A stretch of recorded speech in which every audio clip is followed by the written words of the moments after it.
Narito tayo ngayon upang matunghayan ang nakakakilig, napaka-sweet at talaga namang sobrang nakakakilig at talaga namang nagtitrending na istorya ni Kalingap Tata at Ate Marcho.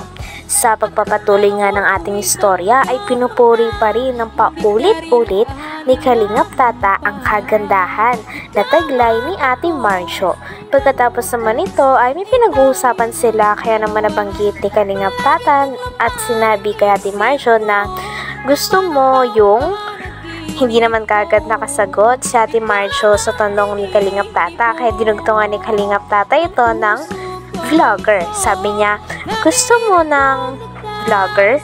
Kaya naman nagulat si Ate Marcho at pinili. Ano epekto? Liha na lang gamit ko. Pero sa'yo talaga yung ano mo, yung kutis mo, yung beauty mo, para kang mayaman, anak ng mayaman. Oo. Para kang anak ng mayaman. Para kang nag-aaral sa Ateneo. Yung gano'n ng mga tipo na sa beauty niya. Ganun talaga. Sana. Love mo yung ano. Love mo yung vlogger? Love yourself. Oo, akala ko vlogger.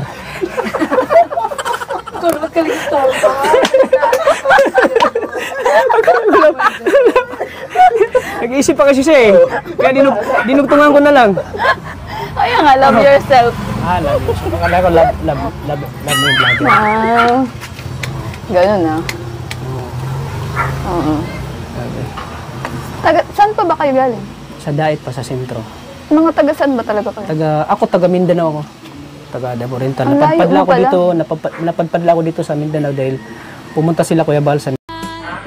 Pagkatapos naman ito ay pinaliwanag naman ni Kalingap Tata kay Ate Marcho ang trabaho nilang mga Kalingap vlogger.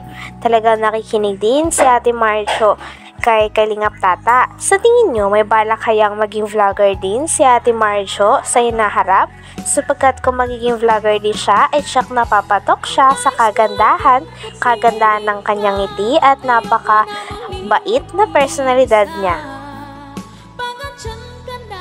Content ko doon. Napanood mo yung nagpulubi ako? Oo. Nagpulubi prank ako? Oo. Panood ko. Napanood mo? Pulubi talaga. Oo. Pero so yun nga, yung content kasi namin pag-charity. Or on charity, pagtulong. Kasi masarap sa pakiramdam pag nakakatulong ka sa ibang tao, lalo na sa mga mahirap. Sarap sa pakiramdam na nakakatulong ka. Siyempre yung mga biyaya, siyempre kami bilang mga charity vlogger, yung sahod namin ay ibinahagi din namin sa mga mahihirap, mga nangangailangan tulong. Hindi lang yung pera namin ay sinasarili namin, bukos binahagi namin din sa mga nangangailangan ng tulong. Kaya namin pinasok yung pag-charity kasi yung purpose namin ay pagtulong talaga. Kasi maraming mga mahirap dito sa atin na kailangan ng tulong. Di ba yung kapitbahay mo na yung anak ng Pakistani? Yung kapitbahay mo dyan? Oo, di ba? Kaya tinutulungan ni Kuya Rab ngayon na bago ng buhay. Dati bahay nila ay sira-sira, ngayon ay maayos na.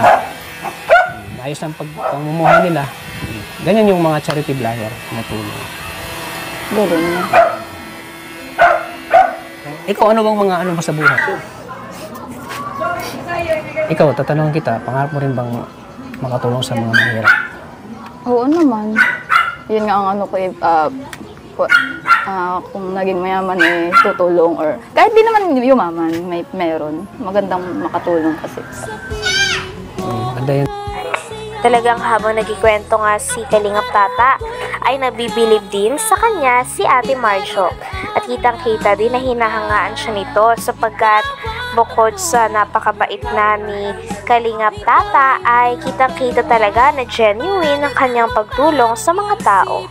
Ipanilawanag niya na isang charity vlogger ay ang mga kinikita din nila ay talagang pinangtutulong nila at gusto nila na may matulungan o may umunlad ng buhay dahil sa kanila. Kaya naman napakaganda talaga ng mga content ni Kalingap Tata. Or on charity, pagtulong. Kasi masarap sa pakiramdam pag nakakatulong ka sa ibang tao, lalo na sa mga mahirap. Sarap sa pakiramdam na nakakatulong ka. Siyempre, At siyempre yung mga biyaya, siyempre kami bilang mga charity vlogger, yung sahod namin ay ibinahagi din namin sa mga mahihirap, mga nangangailangan tulong. Hindi lang yung pera namin ay sinasarili namin, bukos binahagi namin din sa mga nangangailangan ng tulong. Kaya namin pinasok yung pagcha-charity kasi yung purpose namin ay pagtulong talaga. Kasi maraming mga mahirap dito sa atin na kailangan ng tulong. Di ba yung kapitbahay mo na yung anak ng Pakistani? Yung kapitbahay mo dyan? Oo, di ba? Kaya tinutulungan ni Kuya Rab ngayon na bago ng buhay. Dati bahay nila ay sira-sira, ngayon ay maayos na. Maayos ang pagmumuhay nila. Ganyan yung mga charity vlogger na tulong. Galing na. Dahil nga ngayon na lumabas na nga si Ate Marjo sa kanyang tindahan, ay mas lalo na talagang natititigan at talagang nabibighani si Kalingap Tata sa kanya. Paulit-ulit ngang binabanggit ni Kalingap Tata na talaga napakaganda ni Ate Marjo at talaga napaka-Pinay beauty nito. Parang ang paulit-ulit nga na nahuhulog si Kalingap Tata kay Ate Marjo.